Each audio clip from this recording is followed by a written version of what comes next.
What's up, guys? Dave Van Auken, Fight Bananas. We are back. Another fight week from my main man, Combat FC4, live on UFC Fight Pass. I'm talking with nasty Nate Ghareeb. How you doing, Nate? I'm doing great. How you doing, man? Thanks for having me. Absolutely, man. I think I nailed that name. Yeah, you did. Yeah. Man, I love it. I love it, brother. So, first of all, big fight week. That's always great. I always talk to so many fighters daily, weekly, and they just love that permanent black marker on the calendar. There's nothing like fight week. There's nothing like having a big fight for you. Main event, UFC Fight Pass. You never know what could be next. How you feeling right now, first of all? I feel great. I had a great training camp and everything went really well. Obviously there was a change of opponent and there's a different type style of fight, but it's all the same for me. Just get to show up and do what I love every day. So everything went well. I feel great, so I'm super excited for this fight. It's wild. You said the change of the opponent. I saw that too. It's so crazy to me, and I got some fun actually questions for you outside of like MMA and going with some different stuff. But you kind of said that, so we'll start there.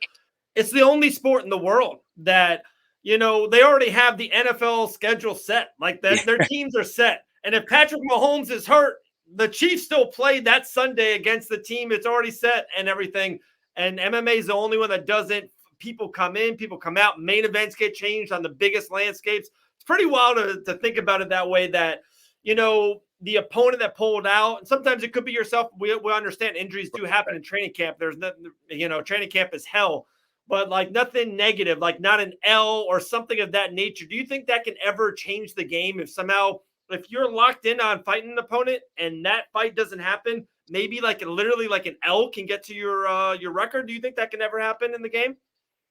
I don't know. It's one of those things where, like you said, like it's hard to say. Like people do get injuries. Some people just have that mind fuck and they decide that they're like, I don't know if this is a good idea anymore. And right. There's a little bit more accountability held for certain people. Like if you need like a note or like Claire say, hey, like I tore some ligaments in my foot, I can't fight or whatever it is. At least some sort of compensation, because I think there are some guys that you put all this time into camp. Like I've been flying down to Florida or driving down to Florida for a whole camp. Let's say they couldn't get me a guy. It's like I just spent 2 months down there training and paying for all this stuff, and now there's no fight. Luckily I have a fight, but I'm saying that if I didn't have I didn't waste anything because I still gained stuff. But I do believe that maybe there should be some sort of compensation in some way, shape, or form. So hopefully they'll figure that. Right. And I know we sometimes we always fall back on it. They are the hood ornament of mixed martial arts, like the UFC, and they got a ton of money. Let's just be honest, right? Let's just kind of talk. They got a ton of funds. If they could pitch into other regional, especially on Fight Pass, right? If they could link you guys up with half of your show up fee, or even the full fee, maybe not the winner, but just at least the show, I think that would go a long way. And I think that would just help a lot of fighters. Kind of like you said, man, dude, I couldn't even imagine it. Like if I put in the training camp, or myself, if I put in all this work, I'm going to get a paycheck. You guys still, goddamn knocking on wood for you, there's still a couple of days away. But if that shit goes south, it could go south and not get paid. It's a crazy landscape if you think about it. Yeah, no, absolutely. I'm glad you actually brought up that thing about football, because I never really thought about it in that way. But now it's like, wow, yeah, that is a good point, that those teams are still going to compete regardless. It's not always guaranteed that we have a fight, and I know, like, I've had before. I've had 5 opponents change on me before a fight, and but I think it's important that you gotta. That's why it's important to learn as much as you can and be prepared for the variety of styles that are out there, and just keep getting better, because you could be faced against somebody that you don't intend on it, but paid and you want to continue to climb the ladder. You have to be willing to go against whoever, whenever. So it's so crazy to think about it. I don't want to beat down the horse, but it's like, if we all have pros and cons. We all have different types of movies we like, or music we like, or whatever it is. And if you don't like to fight a southpaw, or you're like, God dang it, I don't want to fight another wrestler again, but this week happens and they call you, be like, hey, your opponent's out, we got you a southpaw wrestler, you're going to say yes. You want to fight, you put in this camp, and you're going to do what you got to do. But all right, hey, the fight's going to happen. You're going to beat some ass. You're going to win the main event. All good stuff happening right now. Talk to me a little bit about going. I know you're a Northeast guy, right? Like, you kind of live in the Northeast. One of our Elle Dawson does a ton of content for us for Fight Bananas. Her husband, Grant Dawson, I've been seeing you guys on their socials. So I'm like, oh, Nate's down there and you're doing your stuff at American Top Team. So talk to me about training at ATT, Grant Dawson, and other guys like that. Yeah, so I moved down, like I went down in December and I did a camp there for my last fight, and I decided Right. that where I want to be. My team here kind of started to fall apart towards the end there, just like people started moving and stuff. So I needed a new place to train, and started training at ATT. And I mean, it's been like everything I could have asked for in like team and teammates and coaches. I mean, I'm surrounded by the best, men and women, in the sport, from UFC, Bellator, PFL with one, like there's champions and, ranked people. And it's been phenomenal. I mean, Grant's been awesome. I mean, he's been super friendly and very helpful. He's like helped me, like we've drilled before, we've sparred, we've, rolled. And then like, he's always giving me advice or the little adjustments that I can make in my game. He's definitely been like helping me out a tremendous amount. The guy's a killer. I mean, it's not like He's pretty good. He's pretty good. Pretty good. Definitely I'm definitely on the receiving end of the beating every time, but I'm learning a lot from him. And it, guys like him and like Cody Law and Armin Saruki, just like I'm fortunate to be in this gym and being able to train with these people every day, and just like seeing like their work ethic and like how they put things together. So it's like definitely gives me a lot of confidence, knowing that I can go through rounds with people like that. And I just feel like it just elevates your everything about your game, just being in a room like that. And and I had I think like 10, probably like almost about like 10 years ago, when the Ultimate Fighter was like the Black Zillions versus American Top Team. Yeah. Watching that season, and I just started getting into the MMA, and I think I'd been a huge fan of American Top Team. I always wanted to be, at American Top Team, and now like 9 years later, like here I am. So it's like it all kind of, it's weird how everything works out, but I feel like I'm exactly where I need to be right now, and especially with me knocking on the door of the UFC. Now I'm surrounded by people that are already there and they're doing it, and so I think it just gives me the confidence to go up against anybody from anywhere whenever the time comes. So it's been phenomenal, honestly. Crazy. It's funny. So us at Fight Bananas, myself personally, we just have a lot of ties to American Top Team. Like I said, we do a betting show, Ben and Bananas, Elle Dawson and Ryan Quinn. Ryan Quinn was a coach for American Top Team. So just a lot of fighters I know there personally. And it's funny, a lot of people talk to me about the gym. Any gym and any even personal life goes through ebbs and flows. And they said during that season of the Ultimate Fighter versus the Black Zillions was like the ultimate highlight of the gym, like the ultimate high. Just one, it's the camaraderie when you have like an enemy and you're fighting against that enemy. And then they were doing it. They told me like they're literally fighting Wednesdays and Fridays during the day at ATT. And it's just like 25 people, but it felt like the Super Bowl. Just a crazy time to think about. Like they were shooting the Ultimate Fighter, which literally right now is with Conor McGregor and Michael Chandler, two of the biggest names in the sport, on ESPN, for goodness sake. And that show was at American Top Team just 9 years ago, 10 years ago. Like you said, it's wild. Think about it. Yeah, the history is I mean, the evolution of this sport and like how far it's come is amazing. And I like it's like there couldn't be a better time for me to like be where I'm at in my career and like where I'm aspiring to be. I mean, it's just the platform has grown tremendously, and it's like they said, it's like one of the fastest growing sports in the world. And it's fucking awesome, man. I love it. Yeah. Well, Combat FC main event, win that fight, probably get a crazy flying knee, maybe an arm bar. People are talking about it all weekend long. What's next, right? So in 2016, when you start your amateur career, your first fight, there wasn't a thing called the PFL. The Dana White Contender Series didn't exist. I know you did the Bellator thing. I know you never want to look past the fight. Of course, I know that's the biggest fight in the world. You want to do that. But after your win, like I said, I'm already talking it into existence for you. Is there a big landscape? Is there like, hell yeah, Dave, I want to go fight for $1 million. I would love a Contender Series fight. What do you think is next for you, Nate? The UFC. I mean, that's been like what I've been focused on. I dabbled with the idea of like Bellator again, or PFL, and those are never like off the table. But the UFC is what I've always like focused on. That's where I've been putting all my energy into. It's like I want to fight the best in the world, and I want to fight for legacy.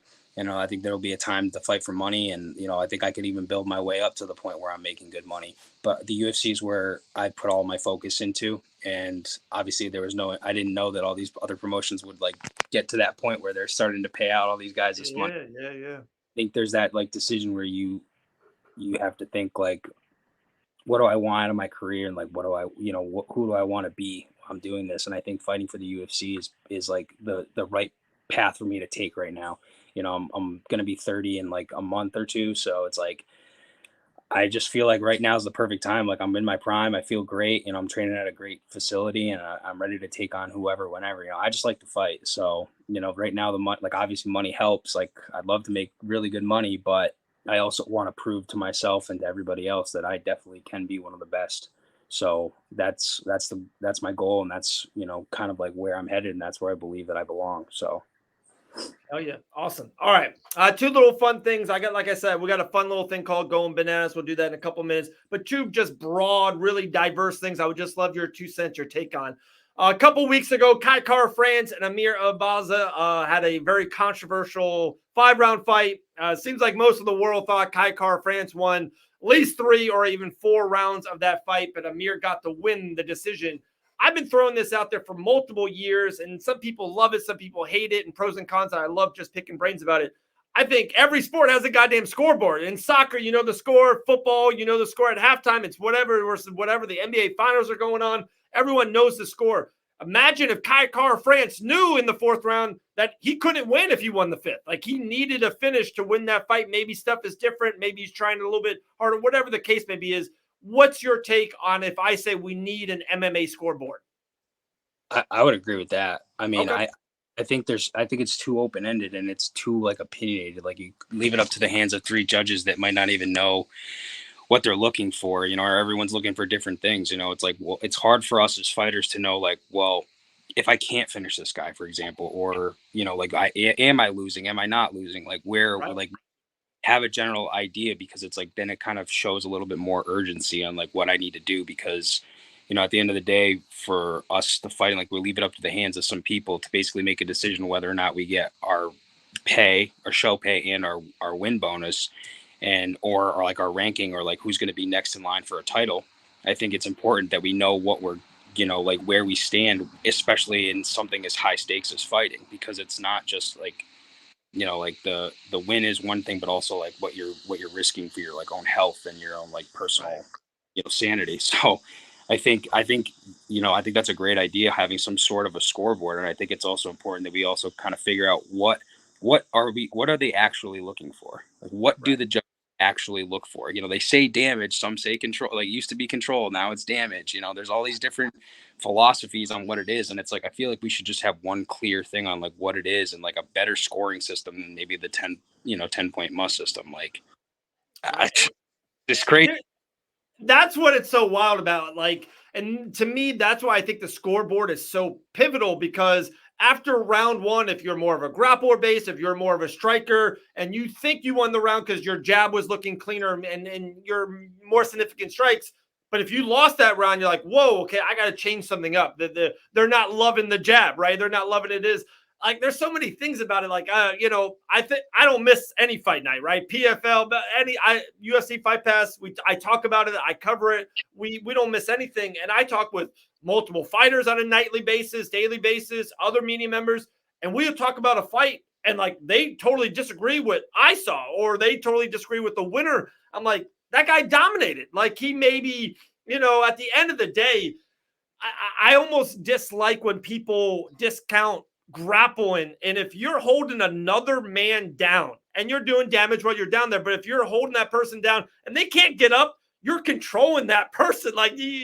that's almost it's even worse than getting jabbed in the face. There's like you can't do anything. You're getting smothered, and I think it's almost discounted on a lot of judges' cards because they're just looking for damage, which I do love damage for sure. But it's wild. They really sometimes shun the grappler. I feel like.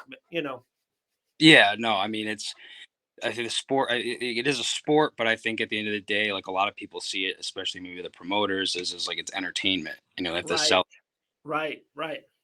for someone like you or me or all these other fighters, like we see this and we're like, that's like, that takes a certain level of skill. If you've ever been Right. under complete monster, like we were talking about Grant earlier, it's like when you have somebody that can hold you down and like beat you up and submit you or even just control you, and you, no matter what you do, it's wrong. Yeah. It's like certain level of skill. Like I've never felt like Grant is so technical that it's like you just feel stupid. Like I just Right. Right. do. And like that in itself, if anyone has ever felt that, then they can respect Yes. what's happening. So I 100% agree. And I think I personally think that this is something that needs to be discussed further, and people need to actually put forth some effort into like, how can we Right. make it logical and like it really prove like, or like you said, come up with some sort of scoring system, because they all have it. Like Thai boxing has it, boxing has it, Right. wrestling, like this is a mix of all of these things. So even jujitsu has it, so it's like they have to come up with some way, a better way to like actually score it, not just like, oh, well, that guy landed a couple punches and that guy took this guy down and, Yeah. let's give it to this guy. It's like, Right. it's too open ended. Like it needs to be more, I think, more structured and more clear cut, because then it gives us like more of an idea of what we need to do, Right. like, because then I don't know. Yeah. It always frustrates me. I've I lost know it's wild. before. And I've been like, I mean, I don't understand how the guy could beat me if I did, all these Right. different, but, at the end of the day, it's like, this is part of the evolution of the sport. The sport's still evolving, Yeah. still out. So I get it. It's just definitely Yeah, frustrating. like 10, 15 years ago, people were smoking cigarettes on airplanes. And then like 10, 15 years from now, like our kids are gonna be like, wait, you were watching the UFC and you didn't know what the score was? Like it was after 2 rounds and you didn't know who was winning. We're like, yeah, that's what it was back in the day. It's gonna be wild. I got another fun, wild thing for you out of left field. I've been thinking about this for the last couple of weeks and months. A big part of it is Bo Nickel, right? I've been hearing a lot of people don't love maybe the push, right? The UFC push of Bo Nickel. And I thought about it. He did so much outside of the UFC and MMA with wrestling and Penn State of everything of that nature. And I'm going to bring it back to football a little bit. Like when a quarterback gets drafted, they go to college and they have this great amateur career. They get drafted really high and they go straight to the pros. Like, and then they usually start right away. It's wild to me that someone even like yourself, you've been like a high level, and I hope you take this the right way. And I think you will. You're like one of the best regional fighters right outside the UFC. Like you're right there, and you probably should be in the UFC with some of the fat at the end of the UFC. I think you would be a betting favorite over them. That's just my take, right? But my point is, I feel like I feel like they can build fighters up and people in the gym knows who's who and what's what, right? They're training. I feel like there could be more fighters that don't need CES. They don't need 7 fights under CES, and more fighters can go train, do their thing, get some amateur fights for sure. And we know who's who. We know what's what. And I think more people can go to the UFC a lot sooner. I don't think we need to wait 4 years of you kicking ass in training camp and putting your body through so much goddamn work. And I think you could go to the UFC 4 years ago. If it doesn't work, whatever, they can release you. But I think fighters should be able to go to the UFC sooner and not get that, oh, they're trying to over push that guy. What do I know I gave you a lot there, but what do you think of that kind of take? Um, well, I think the thing is like experience is really important. And I think for, a guy like Bo, I mean, he was wrestling. So wrestling is like considered probably one of the more dominant arts, right? Like they Right, right, say right. grappler will win like 85% of the time against a striker. And so he's, competed world levels, beaten tons of high level people, as an exceptional wrestler. And, he's got that combat experience. Same thing, you could say the same thing for Pereira, right? Pereira had 100 kickboxing fights Yeah. and he's went to the UFC at like, what was he, like 4-0 or 3-0 or Yeah, something? exactly. Yeah. Made a tear, but that's a lot of experience in a different combat form, you know what I mean? And so it's like getting that experience, making the walk to the cage, like it's super super important.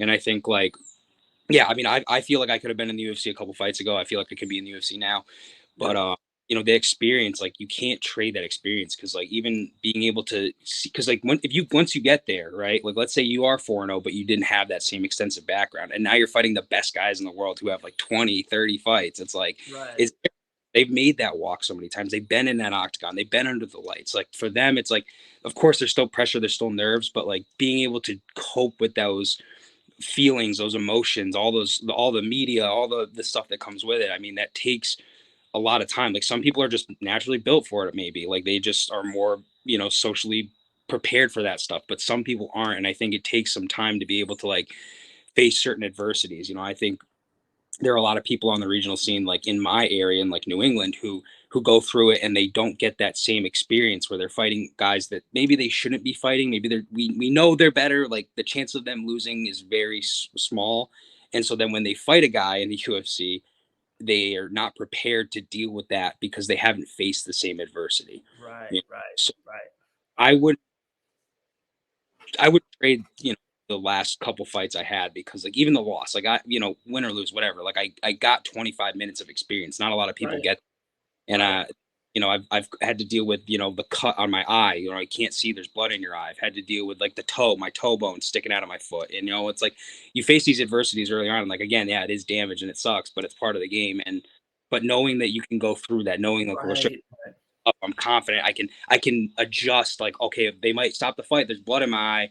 I got to finish this fight. It's like kind of forces you to feel experiences that you might see later on in your career in the UFC, and you want to be prepared for that. You want things to hit you and be like shell shock is what I call it. You get like shell Right. shock UFC, and the guy's like, oh man, I just hit that guy with my best shot. He's not going away.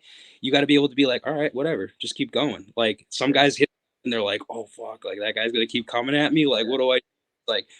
You got to keep fighting, bro. Like you can't stop just because the guy didn't go to sleep. You got to keep putting volume Right. on, whatever. So, I think it's a give and take kind of thing. And I think for Bo, I mean, he's a guy that like I don't know him personally well. Like I've seen him in the gym. Like the guy clearly trains hard. He's an exceptional grappler, and his striking looks good too. Like I watched him spar. Like he's putting time in. He's getting better. He's learning. He's asking questions. He's not satisfied with where he's like, oh, the wrestling's just gonna carry me. Like, he's Right. trying Right. to be an artist. So I think like somebody like him, someone like a Pereira, like those are guys that like they have extensive backgrounds, and that experience is going to, I think will help them as they, is what help them, push forward in what they're doing. Like me, like I don't have an extensive background in any martial art. Like I'm just like I wrestled, I've got Muay Thai, I've had a bunch of amateur fights and, now a bunch of pro fights. And, I'm still learning, still going. I haven't, this will be like the third time I fought for a belt, but they've fought Yeah. for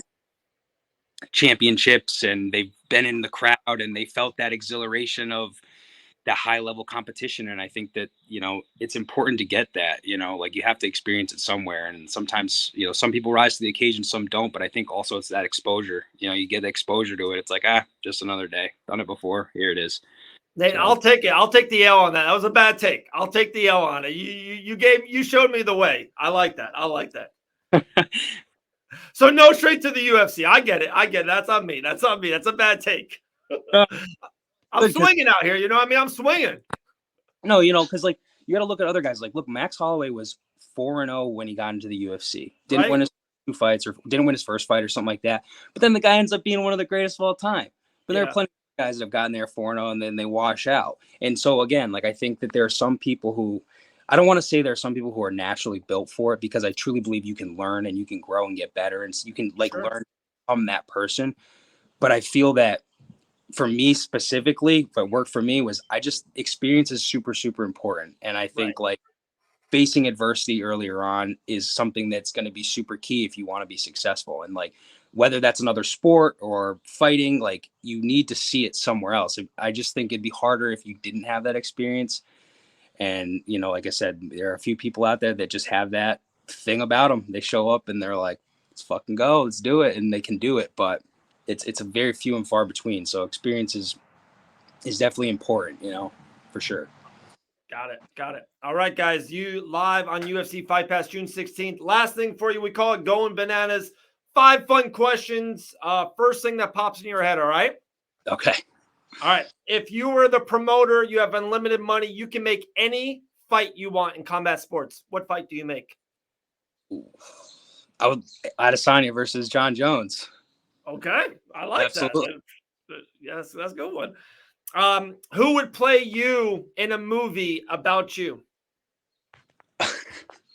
I think Matt Damon, because everybody says for some reason people are like, "You look like Matt Damon," and I'm like, I don't think I look like Matt Damon at all. But Matt Damon apparently is like my guy. So Your we'll go doppelganger. Yeah. I like that. What's your favorite item in your closet? Probably my Bowie knife. I got a big Okay. big Bowie knife that I always carry with me. It's always in my bedside next to me, just in case someone wants to get. Yeah, yeah. Gotta have. The Anthony Lionheart Smith, just in case someone wants to come in, you got them. In the year 2025, where will you be? I'll be in the UFC. I'll be in the UFC. Right. Either working my way up the ladder. I'll be fighting for that belt for sure. No question about it. Love it. Who is the most interesting person you have ever talked to? Jeez. Probably Faraz Sahabi. Yeah. Oh, okay. Okay. Yeah. I got to train there in 2019. I was there for a month, and I got to train and have conversations with him. And like, I don't know, he's a very philosophical person. He's got a very open mind. He's a very, very intelligent person. So he's definitely one of those people that I always like be grateful for those experiences. Love it, man. I cannot wait, guys. Nate is fighting live on UFC Fight Pass June 16th. It's fight week for him. Oh, man, anything left? Anything you want to promote, shout out, sponsors, anything like that? The floor is yours, my guy. Oh, thank you, man. I really appreciate the time. Yeah, no, I mean, I'm always grateful for all my sponsorships, my family. I've got a ton of sponsorships. I always somehow mess it up, but I'll throw out a few of them. HK, MMA, American Top Team. Thank you for all the help. Western Mass Hemp and Beatdown Boards. Yeah, that's about all I got for today. I said I don't want to mess it up anymore.